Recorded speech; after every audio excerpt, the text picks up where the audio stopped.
Fake Friends. Behind the scenes of the new dance show. Written by Mike Matthews. Talking about my friends. How many of us are real friends? Hey, it's LaWanda. Guess what? I'm going to be on radio and TV. I want you to be with me every Wednesday between the hours of 6 and 8 p.m. You and I, right here, WHPR TV 33. It's Fake Friends. Written by Mike Matthews. Behind the scenes of the new dance show. I'm going to give you the updates on this new sitcom entitled Fake Friends. I'm going to have my real friends with me on my show. I'm talking about Mr. R.J. Watkins and none other than Mr. Henry Tyler. The sitcom Fake Friends. I'm going to dish the dirt whose baby is that as I sip my tea. Who you calling fake? Can we all just get along? I'm minding my business. I'm just telling yours. The new sitcom Fake Friends. Only on 107.3 FM. WVIE Virgin Islands. Simulcasting on Comcast. Channel 91 and TV 33. If you want to make sure you stay in good conversation, you gotta tune in to Coffee and Conversation with Collette. That's me. Thursday mornings from 7 a.m. to 8 a.m. on the only station, WHPR TV 33. See you soon. You're watching W33BY, Detroit, Highland Park, Michigan.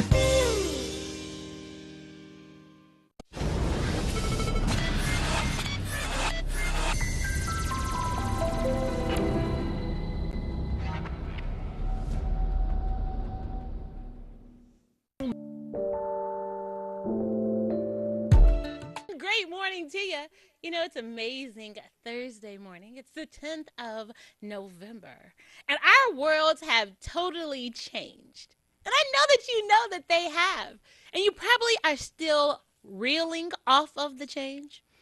I just, can't wait to get into the conversation. Just had to be a little smooth and calm with you this morning because, I know over the last 2 days, folks probably haven't been smooth and calm with you. There's been a lot of chaos, a lot of disturbance, a lot of uproar, a lot of issues, a lot of haberdashery. Can I just say that? That's what's happening right now. You're tuned in to Coffee and Conversation with Collette. I do my proverbial courtesy. I am Collette. It is my pleasure to be your host on WHPR TV 33 for the next hour-ish, as we talk about current events, what's been happening. And, of course, there's more than one way to have a conversation, and so I need your feedback. I'm going to give you the numbers, 313-868-0342, 313-868-0351, or 313-868-4336. And, it is a pleasure whether you have tuned in via TV 33 or Comcast or Roku or streaming live, wherever you are over this amazing world, because, you could be anywhere. I got folks everywhere just coming off of Dubai that are watching the show. So, it means everything. We don't take your time and viewership for granted, so thank you. Okay, I'm just going to get into it. I'm going to give you the topic for today.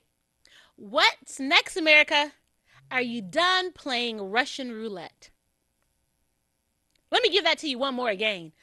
What's next, America? Are you done playing Russian roulette? And those of you who are a little older, you might remember the game called Russian roulette. Back in the time, probably in the 80s, there were a lot of casualties with people who were playing Russian roulette. And I was doing my little research and saw that people are still dying from Russian roulette. Well, so Russian roulette is a game that you have a gun and you put the bullet in one of the chambers and you flick the chamber and then you close it up.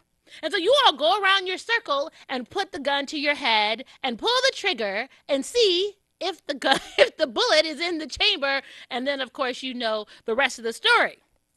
So I had to try to make that analogy. I wanted you to know how serious this is. If you did not know how serious it was before, now you know. What's that? If you don't know, now you know. You have to know right now. So everyone, we've talked about it over the last weeks, and if you remember in the onset of this campaign time in America, and we had Donald Trump as a candidate, and everyone kind of laughed him off, and if you recall me saying that this is going to cause a great business model experience. This is going to be a great lesson for all of us, as it turns out, of course, if he wins, of how you can buy America. Because you're talking about someone now, look at everything that America says is important to her. So you want a leader and callers, you're calling in, that's great because I just was so excited, couldn't wait to see what you were going to share this morning. But we always talk about what type of leader we want. to represent this free world as the 45th president. We want someone who's had military experience, who understands what it's like to be in the trenches or to have to be able to command troops, and that was a prime prerequisite. Or we needed someone who had had political experience. So you served in your local communities, whether you started off as an ombudsman or if you started off as a city council member, and then you worked up the ranks to understand the difference between legislative and executive branch. And then we would be so fortunate if you had an individual who had both of those experiences to make a complete person to best represent these United States of America. But lo and behold, we now have the 45th president-elect who has none of those skill sets, has never held public office before, never in life, has never held a political office before, has never experienced anything in the military, and is now the president. Did you hear what I said? The commander-in-chief of these United States of America. What do you think about that? Were you shocked? When I started going through some of the numbers, and let me let you know, you saw it. Everyone was looking to Michigan. Michigan, what is Michigan going to do? Michigan has to pull it off. Well, based on some numbers and stats I saw yesterday, that we're down from when President Obama ran, there was a gap of 80,000 votes for Detroit specific, 11,000 Michigan total. So what happened? Did we just not engage? Did we not care for the candidates? Was it the lesser of two evils? Did you think that it didn't make a difference? Did you even believe that your vote didn't count? Was it like playing Russian roulette? And let me just tell you, and cause I'm going to get you guys, don't go anywhere. Let me just tell you about my experience. I was excited. I got to the poll. I was number 307. It was around maybe 4 o'clock-ish in the afternoon. So I figured I'd missed the early morning run, missed the noontime rush, and was getting in right before folks got off to work.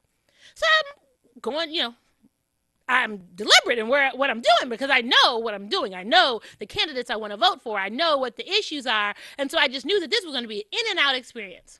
So why is it when I get to the entry and greet everyone, they looked at me like I was from outer space? First of all, I guess we don't know how to speak to each other anymore. And then everyone seemed lost to what the issues are that we were supposed to be addressing in that space and time. It appeared that the only thing people knew was who they were going to select or elect for the president of the United States. No other local issues. No one knew anything about, and I'm just looking around and I said, all right, really? Is this... Now, I'm not mad, and hear me, people are going to say, oh, well, Collette, you can't have it both ways. You want people to get out, and then they get out, and then you want to complain how they get out. Well, I'm not complaining, just making an observation that if you're going to step out, shouldn't you step out and know the information that you need to make the best decision to vote in the best interest of yourself and the community? And maybe that wasn't the case because you all know that now our House is Republican, the Senate is Republican, and the president-elect is Republican. Did you all get that? We always talk about what the local issues are and how your voice affects the national platform. It is not the national down to the local. It is the local up. It trickles up. So based on either our lapse in judgment, our miseducation, our lack of engagement, whatever it is, now we will be walking into 2017 with a Republican House, a Republican Senate, and a Republican president. So do you all know what that means? I want you all to tell me what that means. I'm waiting for you to tell me what that means because anything that you thought was established under the legacy of President Barack Hussein Obama, whether you agree to it or not, that's going to be on the chopping block. So healthcare, as you know it, is about to change. A lot of you might say, well, Collette, it doesn't make a difference because I didn't agree to it anyway. Well, that's okay, but I know a lot of people need the Affordable Health Care Act. That is the only reason why you have healthcare. That's going to change. Our Supreme Court justices are now going to change. It's going to change. Life as we know it is going to change. And I know that you've heard over the last several days that individuals have been talking and saying, we don't know what to expect. No one knows him. No one understands how he does business. So there's no indication of what it's going to look like once he gets into the Oval Office. Our president on today has invited President-elect to visit the White House. Can't even imagine what that conversation is going to look like. But he's going to invite him in today because, we got to talk about transition. We got about 45 days until the inauguration and then the transition of power. And so what perhaps people assume would have been from the president to Hillary Clinton is now going to be the president to Donald Trump, and what the shape and the energy of everything will look like. And so maybe so many of us right now are in shock. I mean, I kind of laughed it off a little bit when I started looking at all the news outlets and to see America up in arms, not knowing what to do. And a lot of you will say, well, Collette, she won by popular vote. Well, maybe that's your lesson in government and civics this morning. Because popular vote does not dictate electoral votes. And the last time we saw that was with our own Al Gore, who was running. Do you all remember that? And so then a lot of you will say, well, Collette, if that's the case, then what's the difference? Well, we're going to talk about the difference. So I want to know, are we looking at the real America?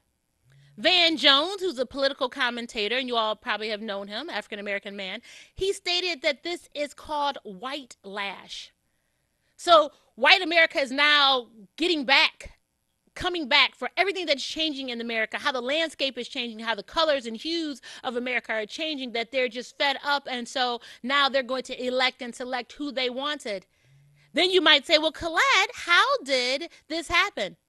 Well, studies and polls have shown that the majority of individuals who came out to support and elect Donald Trump were non-college educated white men and white women. So that's a whole different conversation of who he is speaking to. And then I'm going to let you know there's a great report in the USA Today that states that Hispanics voted for Trump too. Did you think that? So maybe this is just the new world that we're in. Is that what we wanted it to look like? Of course, financing. Prison stocks now are the prison industry, the privatization of prison industry. That we talked about that. Those stocks have gone up. They're soaring once President-elect was announced. So people are now investing more in prisons because they figure that's really what's going to happen. It's going to become a nomadic state, and so everyone then is going to create a level of chaos and put everybody in jail. Or you all saw that some of the websites for Canada had crashed. People are talking about moving, getting out of Dodge, leaving the United States because it is going to change from what you've known her to be. But maybe that shows you that's a fallacy of what we've been living under the whole time, of who we believe America to be and the propaganda of who America was presented to us to be. But the underbelly is that this is exactly who she is. We want to build a wall and block others from coming in. We want to deny admission to any other ethnic groups, Muslims, until, quote, we get our arms and a grip on what's going on. And so we want America to be who America originally was. But did you all know that the original America, the Native America, didn't include all of the immigrants who came over? So those who talk about making America great again, this wouldn't be your America because you weren't here.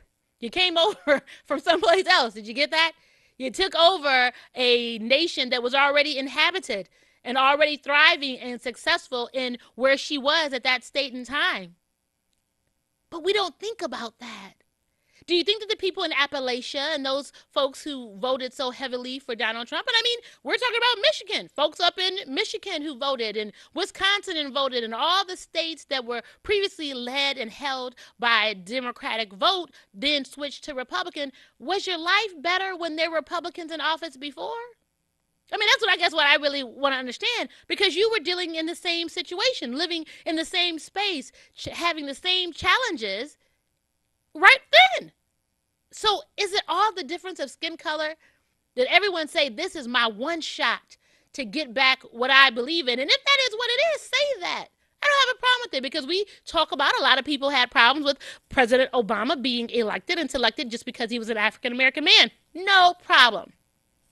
I get that. So maybe now is a chance for us to live in our truths of America. How's that? That you can say, well, guess what? I'm not comfortable with you. You're not comfortable with me, and that's okay. Even that I don't even like you and you don't like me, and that's okay, but I need to respect you. And I don't need to actively do things to harm you or your life or your family or your community, but we can coexist. Isn't that who we've always been? I'm just asking. So I put it all out there. Want to hear back from you. I have to start off with a quote before I go to the phone. I'm going to let you all know. Quote, "This loss hurts, but please never stop believing that fighting for what's right is worth it. It is worth it." That is from Hillary Clinton. That was a part of her concession speech in which she shared to everyone yesterday, of where we go from here. What do we do? She asked America to give Donald Trump a chance. Maybe that's the adage of Michelle Obama, when they go low, we go high. She kept going high, wanting us to go high, not knowing what it's going to look like, but that's what we should do. So now I'm going to hear from you. I want us to have the conversation about what you think is right. Are you prepared for what is next? Do you have any idea, or do you think that it won't have an impact on you at all? I mean, we had local races at home, state representatives, millages at RTA passed. We had new school board members. How do you think that's going to have an impact at home? Do you think it's going to have an impact at home? And the truth is, marijuana was huge. Let me just say that. Cannabis. That, a lot of places, medicinal marijuana, cannabis passed in Arkansas. Recreational now is in California. A whole new industry is now taking flight and taking its hold into the culture. What does that look like? Do you even care about that? Those are things I care about. So I want to bring to your attention as well, but I'm going to go to the phone because now I want to hear from you. So I appreciate your patience. Great morning to you.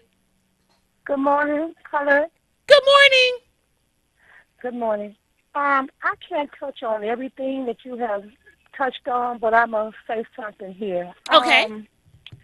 I think that we are beyond Russian roulette now. I think America was probably playing with, well, not all of America, playing with Russian roulette when Donald Trump was running for the candidacy. But when he got elected, I think we went past there. And all along his candidacy, he made it known what he wanted to do. He said he wants to make America great again. He wants to take back America. And if you pay attention to the crowd that was following him, that incited them. It was like pouring gasoline on a fire. Yes. So we know the type of people that backs Donald Trump. Yes. And now that we have Donald Trump administration and a Donald Trump pro-Senate, a Donald Trump pro House of Representatives, we know that means disaster. We look for the black people. Yeah. It means disaster for the poor white people, for the minority people, because he made it known what he wanted to do. Yeah. And I'm going to say this, and I'm not trying to be rude or anything. No. I could never call Donald Trump my president. And let me tell you why I can't. Okay. You can't talk about my native brother, Barack Obama, and talk about how you're going to pull him down after he have come through literal hell to make it through 2 candidacies. Yes. I cannot back you. I'm not going to back you. Right. And what you plan to do to him, you plan to do to all of us as a race of people. And that's how I feel. Right. I respect that. I'm praying hard that something change take place, but I'm not pleased with it. No, I think it was a tragedy that man was elected. And I'm going to tell you. And we're going to see the real Donald Trump in the 4 years to come. All right. Maybe not right now. Right. He's got his smooth talk out there. But we're going to see Donald Trump, what he is and who he is, in a matter of time. I appreciate your call. Thank you. I appreciate your call. I mean, did you all get what you just said?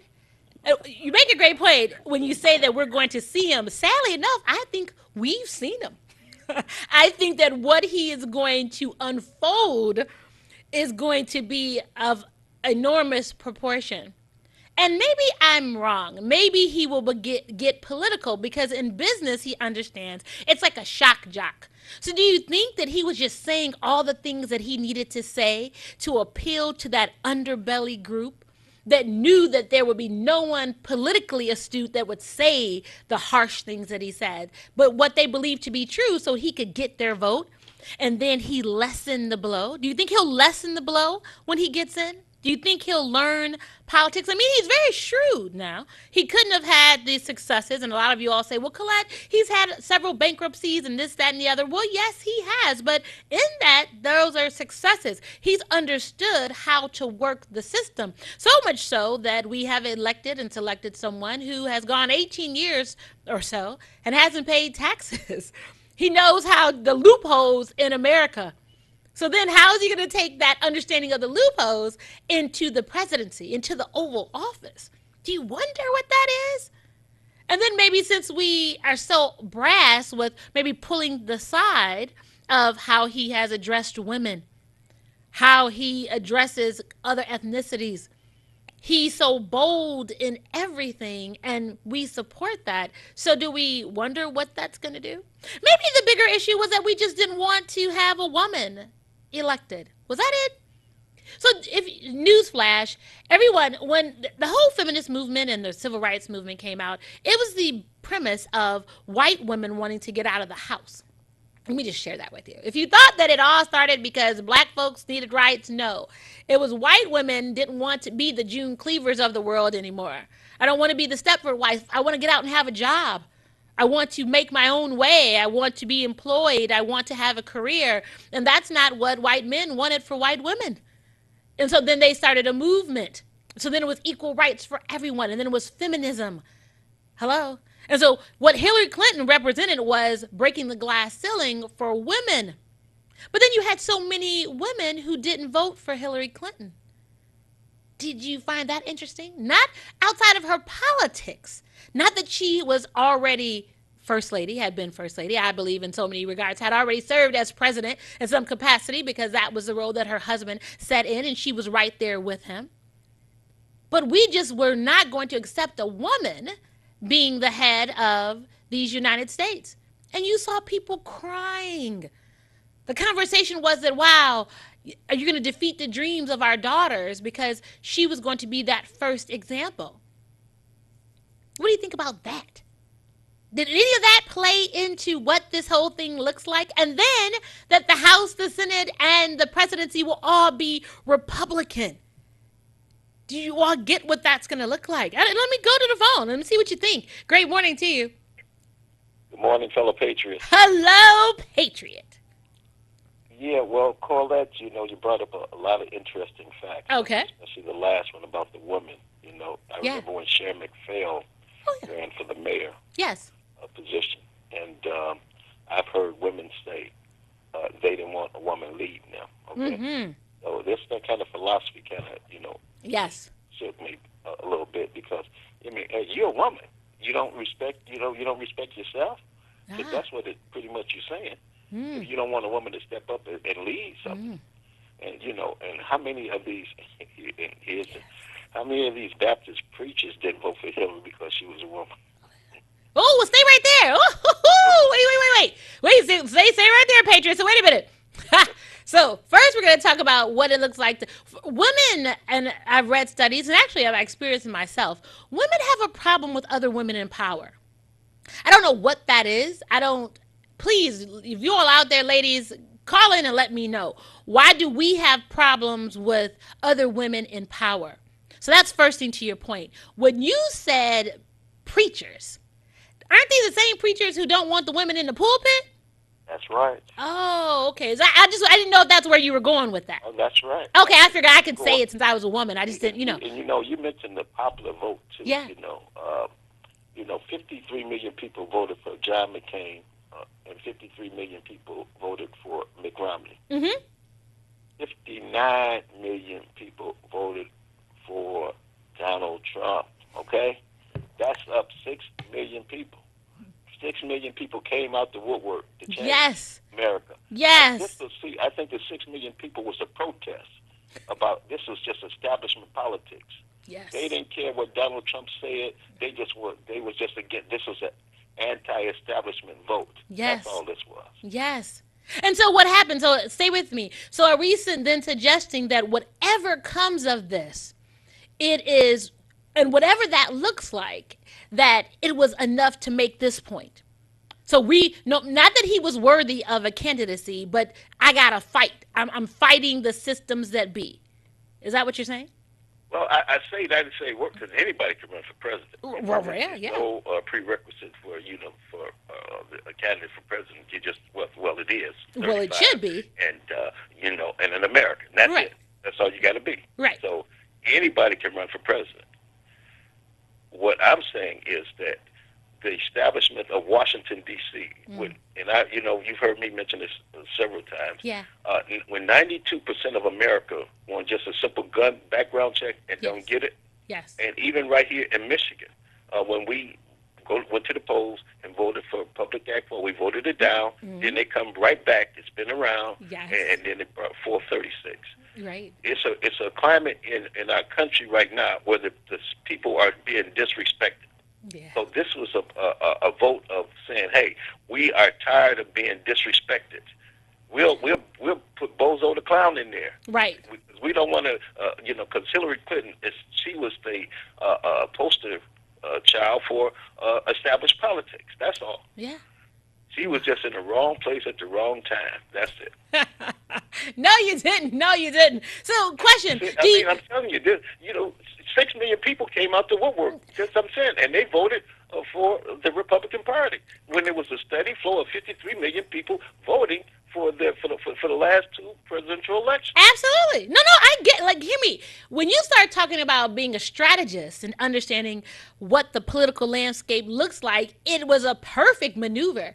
You identify a dormant group and engage them so you don't have to fight over the votes that everyone knows. See, that's what happened. That was that sneak move. So everyone looked at the voting patterns, what had happened in the previous election, and said, okay, you actually believe that you're fighting for these numbers. These are the number of votes that you're fighting for. Trump went out and found a whole new group, engaged a whole new group, and brought them out. And like you said, in addition to those who were already established voters that just said, I'm not going to do it. They would vote anyway for the Republican Party. That's right. They didn't care who was on the other side of the That's right. aisle. They Interesting. just going to vote. They loyal like that, okay? Right. So, but 59 million people voted for President Obama the first election. Right. Only 56 million people voted for him the second election. Now, you know what? And that's a great point, everyone. I'm going to put that out there for you all as well. So, do you think that President Obama was fighting so hard to get us, the rest of the Democratic Party, those people who supported him, whoever supported him, because it doesn't mean that you just happen to be Democrat. You could have had independent tendencies, whatever it looks like. But was it a natural assumption that everyone should then go and support Hillary? And was it political so much so to ensure the legacy of his legislation and his administration? If you have thoughts about that, let me know. Because now, what does this look like for the legacy of President Obama? Do you think about it all being repealed once Republicans are running? It belongs to the Republican Party. Right. So the verdict is still out. Okay. Because like I said, when you draft somebody, you don't know how great a player they're going to be. Okay? Right. Or how bad a player they're going to be. Right. Until they get into the game. Right. Great We point. won't know this until January 20th, 2017, day one of his presidency. We can say where he's going on January 21st, 2017. Right. Was his first order of business. Right. Where he's going is where we're going. So I appreciate the phone call and the conversation. Want to make sure I get everyone in this morning. So thank you so much, Collette. Patriot. All right. And everyone, I'm going to put out there one more other component to this. Are we all concerned about what a first lady looks like? If you all follow me on Facebook, and thank you so much for engaging with me either on Facebook or on Instagram, and I put a picture, I borrowed that from someone that had a picture of the First Lady, Michelle Obama, and then they had Mrs. Trump, Melania Trump, and it said from Harvard to this. I'm not saying that educational acumen and all those things have their position.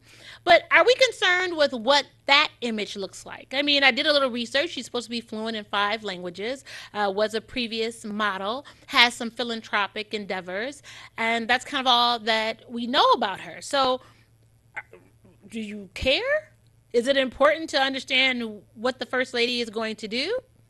And I got to put one on caller. I'm gonna get to you guys. I got to put this last thing out there. I don't know if you all saw the clip when his son, he was making his speech, and someone yelled, they heckled, "Kill Obama." I don't know if you all saw that clip. And so Trump proceeded to keep going, and the son, Barron, heard it, and you could see his grimace. He heard it, and he immediately drew back as if to say, oh my goodness, someone said that. And it wasn't corrected. It wasn't addressed. It wasn't anything. If you all recall, prior to in the stomping experience of going around, President Obama was speaking. There was a gentleman that had a sign, Trump, Pence, and everyone was booing him. And President Obama said, wait a minute. Let's have a conversation right now. A, this is America. That's what makes America great, because we have freedom of speech. A. B, the man appeared to be in a military uniform. So he said we need to assume that he served the country and need to be respectful of that. And C, he is an elder, so we respect our elders. So those are the lessons. And he said, don't boo, vote. Don't boo, vote. So maybe so many of us have just said boo, and we're just happy with being boo. And so when you just say boo, then this is what you get. I don't know. Let me ask you, is this what you thought it would be? Thanks for your patience. You're part of the conversation this morning. How you doing, Miss Collette? I'm wonderful. How are you? All right. First, let's give a shout-out to TV 33, R.J. Watkins, J.D. Hill, all of the TV shows, TV 33, Channel 91. Yes. Thank you for being one of the new spokespersons, hempologists, and radio personalities of International Hip Hop. We appreciate you. Sure. You went over a whole lot of great points, dear. Thank you. But I'm going to say, I woke up at 5:30 yesterday morning. Okay. And when I see that our president, the elect, was that, I had this total blank mindset because of the way I look and the way I'm treated in my community in the continental United States. All right. Meaning how I was treated since 9/11 until today, yesterday. Yeah. I feel I'm going to get treated different now in this country. Okay. You know why? Why? First off, I shared a picture. When I shared a picture, I shared a video. This video was the one that was shown on Channel 2. Okay. I know, by me being a little bit popular, some of the things that I show, TV2 or other people They'll are pick seeing. it up. The video was the female that was in Ypsilanti Heights that during the election got into a confrontation with somebody that looked like me, called them N-word, spit on them, and got into a confrontation with them. Right. The police showed up, and the police showed up after she left. Right. Now, I know this, the state of Michigan, if I go to an election poll, looking like the way I do, carry myself the way I carry myself, if I get into a confrontation with somebody, if I call somebody out their name, if I spit on somebody, if I leave, and the police see this video, I can guarantee that there's going to be a warrant for my arrest. Absolutely. Sure. Okay? So the one thing I want to say is this.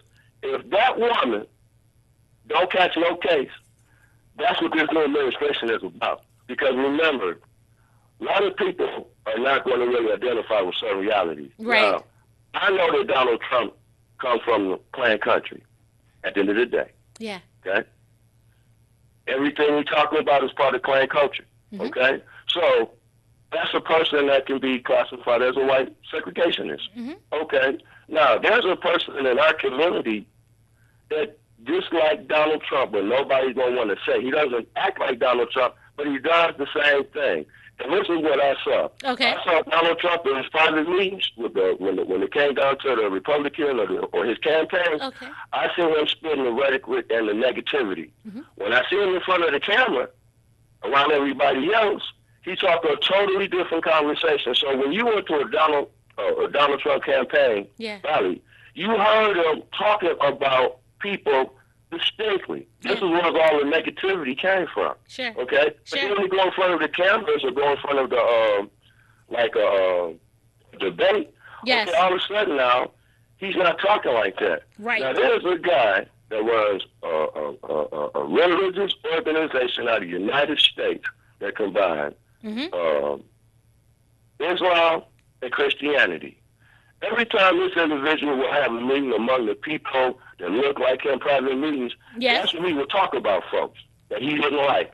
Right. And would motivate the people that look like him to be against the people that didn't look like. But when the same person go in front of people, right? Okay, in front of the cameras, he would do the same thing Donald Trump do as far as to say things to appeal the masses because he's not about the masses. Yes. Donald Trump is not about the masses. So when he goes in front of the masses, he's just going to say things to appeal you. Yes. But those people that were showing up at his campaign, like when you saw the black person get punched, that white guy didn't get arrested. When you see every time there was a Donald Trump campaign rally in the state of Michigan, it wasn't never open door. You had to go to the Republican Party or all the tickets was done. Right. Okay? So he's never had an open candidacy. Mm-hmm.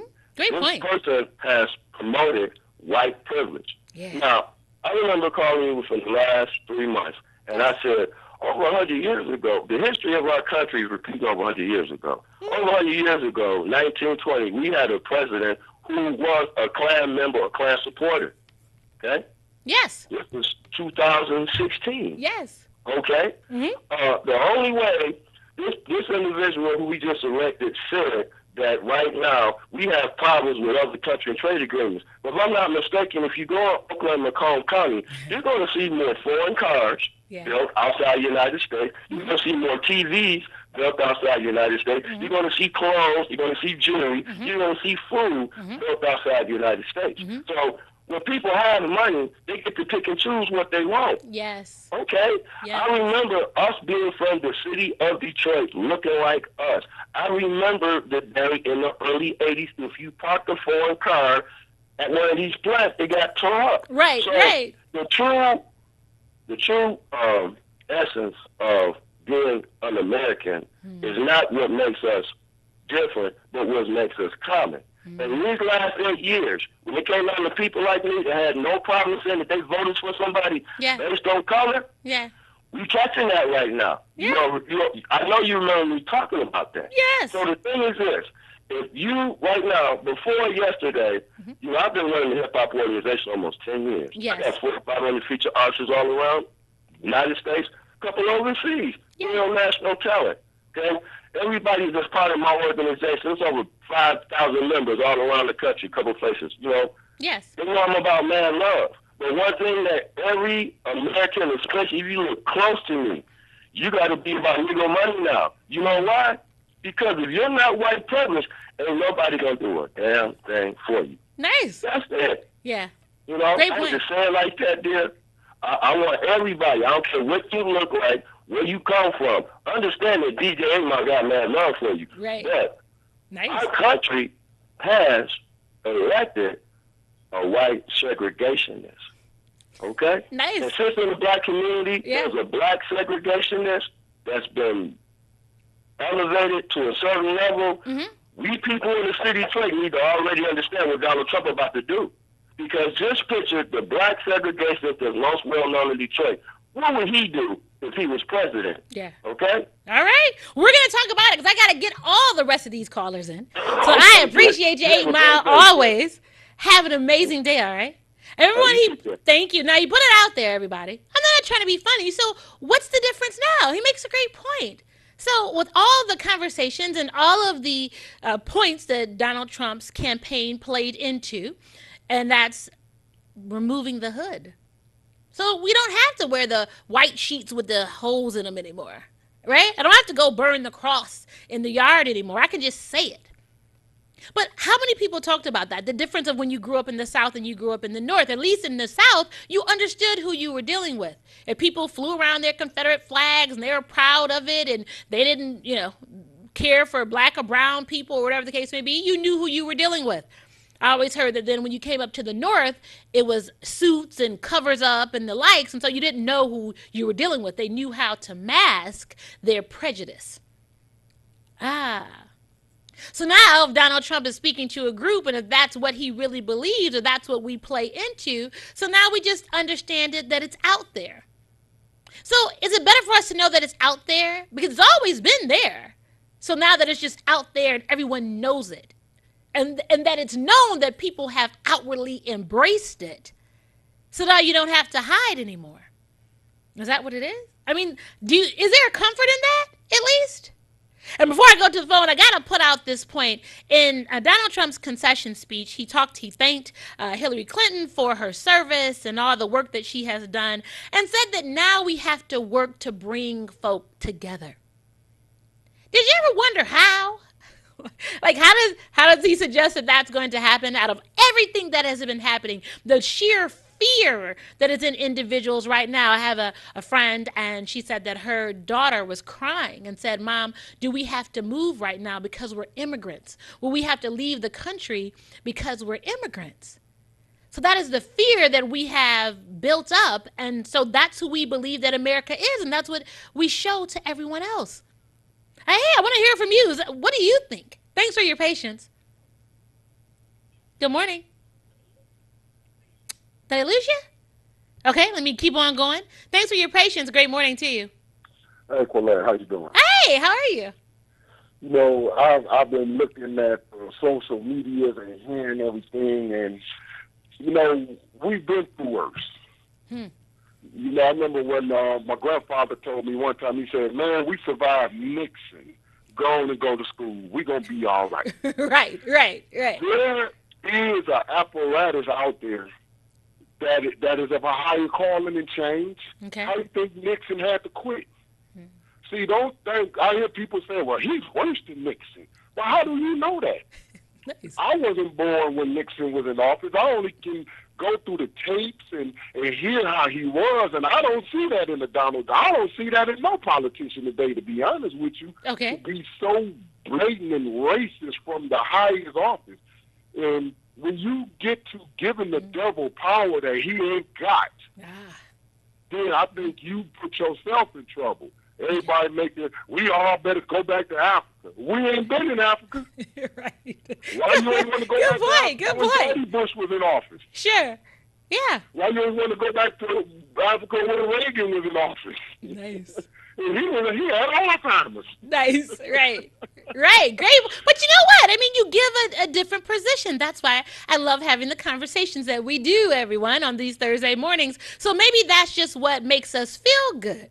So we say, okay, you know what? If you don't want us here, then we're just going to leave. How's that? So maybe that's just the conversation that we bought into. Look, they ain't been wanting us here. Right. You see what I'm saying? What's happening today has always been happening. Yes. It even happened under President Obama. Yes. You know what I'm saying? But Yes. I'm saying this. Okay. We need to become a stronger voting bloc in Detroit. See, I already know. I'm not wrapped up in the presidential election of Collette because I remember civics. I took government. So I knew when it was all said and done, there would be 16 people in my state who would make that ultimate choice. I knew that. I knew that when it was all said and done, there is a group called the Electoral College. Come on. Who will have the ultimate say. Yes. I knew this because I took government and I took civics.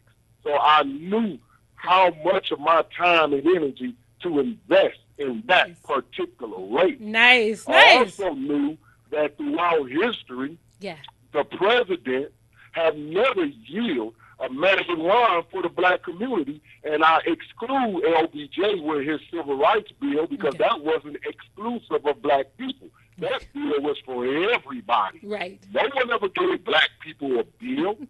Well, then again, maybe civil rights was the bill for the world because I knew I was human. Right. So somebody had to write a law and let them know when you see and he's in a restaurant, and leave him alone because he too is a human being. Right. That got everything to do with your state. History has told us that when the state starts a trip, the federal government has always had a unique way of monitoring, but never coming out with results. Yes. So my question to my people is, how much did you expect would get done? One, that we had a black president who you allowed to leave without even checking him in the chin. Every other president gets in and does something exclusively for their group of people, but this one brother didn't look our way. Campaigned for a woman who campaigned against him and didn't allow you to vote for him. Yeah. Remember when that dirty white girl, Jennifer Granholm, was governor, the Democrat? Didn't want Obama's name on the ballot? Right. And then y'all came out. It makes no sense how stupidly we engage in federal politics, Collette. And we always leave the local stuff up to the races. Right. When all you do is go federal, you leave the local stuff up to the racist people to make a difference. This is why people in Cadillac, Michigan can bang you up in Detroit. Right. Because your politics are local. Yeah, yeah. And if Detroiters realize that, your politics are local. Yes. And that is where your power is at. Yeah. It don't matter who be your congressman or your senator. Yeah. You need to figure out who's your state senator and who's going to be your state rep and who's going to be your attorney general in your state. Yes. Absolutely. You couldn't have said it any better. That's where I'm going to stop because I'm going to get these other two callers in. I always appreciate you. Thanks for taking my call. Always appreciate your work out there. I see you. 6-4, I'm watching you. Thank you. Everybody put it out there. And that's what we always talk about. Local. Can you just lock down local? We're so focused on everything that's national and international, but we can't even lock down local to get to national. But maybe you just figure that's okay too. Maybe you just figure that, it'll just come. Oh, someone will just make the decision for us. Maybe we just want some. Maybe that's what it is. So maybe we just want to blatantly go back to slavery. Or maybe we've never left. Where people consistently tell us what to do, and we consistently complain. So we are told what to do, and then we complain that we're told what to do. Then we try to act like we want rights, and then when we have rights and we can execute those rights, then we don't execute those rights, and then we get mad at the result. Isn't that somewhat the definition of insanity? Keep doing the same thing and expect a different result? I'm just asking. Gonna go to the call, trying to get you in before we close up. Thanks for your patience. Great morning to you. Are you there? Good morning, Collette. Good morning. I'm doing pretty good. I think the Patriot hit it right on the nose.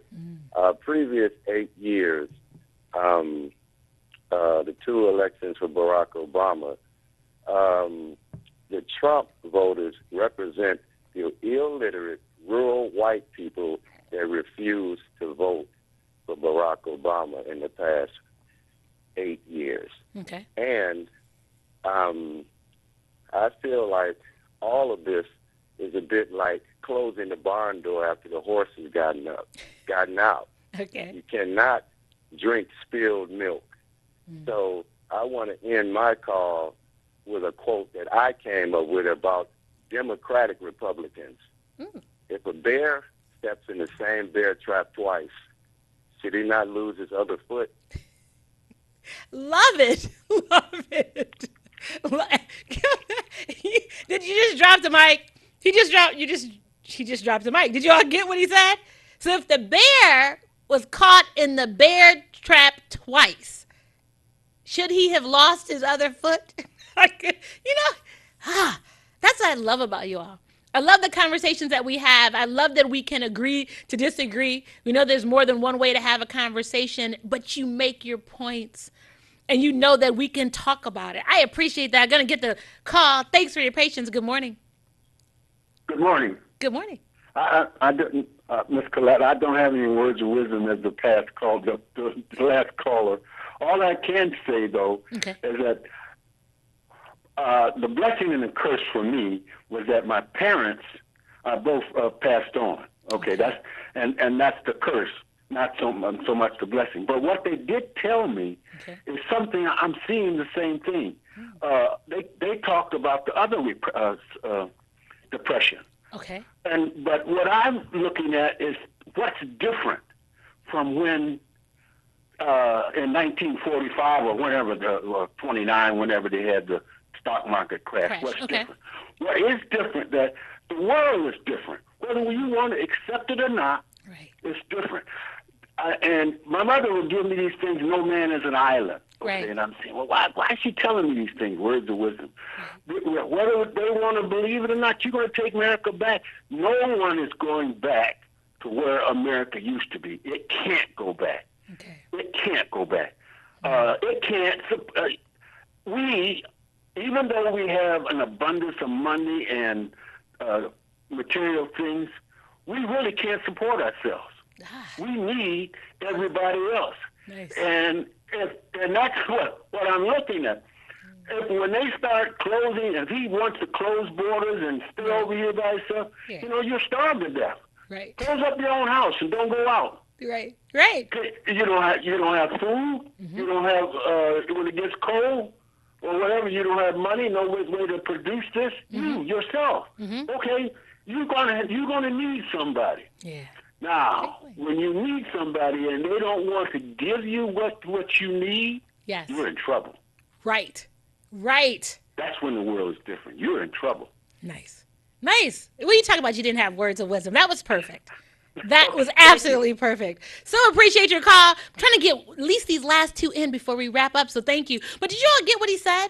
And maybe that's the difference right there of who Donald Trump is as an entrepreneur and a CEO versus understanding his role as the future president of the United States. This is not a dictatorship. You don't just walk in and say, okay, this day we're gonna do this and this has to be done this way and I'm gonna close the door and you can't come in and then we're gonna thrive. That's not who America is. Remember, we have treaties and we have partnerships and we're part of alliances. And so there are other pressures and things that we have to play into. So maybe that's the next show. Maybe we need to talk about the real financial backing of America. Whose money is in America? So we want to be the big bully on the block, but you can't be a bully when you got one arm tied behind your back. What do you think about that? So maybe that's the next. Great point. Talking about you didn't have any words of wisdom. That was right on point. You guys, I got to get you in. Thanks for your patience. Good morning. Good morning. Good morning. Yes. The last time we had a president, House, and Senate of the same party. Yes. Was 1928, Herbert Hoover. Herbert Hoover. And within a year or so, we had the Great Depression. Mr. Trump already said he's going to get rid of Obamacare. Right. And there's slightly over $3 trillion in the Social Security Trust Fund that the government is managing. Mm-hmm. And Wall Street has been hungering to get that money for a long time. I think they got the right guy to get it. So we are in big trouble. Right. I appreciate that call, and thank you. You're a first-time caller. And so that's what we're going to pick up next week. Let's talk about the finances of what this looks like. So that'll be so everyone just know that we're going to get ready. In the conversation next week, we're going to be prepared to address what the finances of America looks like. What was that onset that brought about the Great Depression? How does that mirror where we are now and what that looks like? So thank you so much for being a first-time caller and then setting us up for next week. I appreciate it. We appreciate it. Everyone, thank you. And I am sorry, everyone. I will not be able to get to you guys. Man, such a great conversation. Our time flies by so quickly. Love that you are engaged. But I would be remiss to have to leave you with this thought, okay? Quote, you think of yourselves as humans searching for a spiritual awakening, when in fact, you are spiritual beings attempting to cope with a human awakening. Seeing yourselves from the perspective of the spirit within will help you to remember why you came here and what you came here to do. That was a quote that I got from, quote, the group. A lot of times we try to identify with what we see, but that's not who we're supposed to be. So in the midst of this change and this transition of a lot of times what we think is going to be a nomadic state, that the world is coming to an end, things will change. Life changes as we know it. But you need to switch the paradigm. Remember, we talked about that. Is the glass half empty? Is the glass half full? Know who you are. So in the spirit you're part of the human world and what this looks like. Understand it. Be clear about the decisions that you make in it. Realize who you're supposed to be. That's the part of the purpose-driven you as we now engage into just this new realm. It's just a new realm. And so you have to understand it for yourself and understanding who you are and how you best deal with individuals. So I'm going to wrap it up right now. Love the conversation. Know that next week we're going to continue this conversation and we're going to delve more into the financial positioning of what America looks like and what we have to look forward to, because as long as you live, we're going to grow. And we can be better. So I appreciate your time with us today. Again, it was a pleasure. Look forward to seeing you next week. Make it amazing.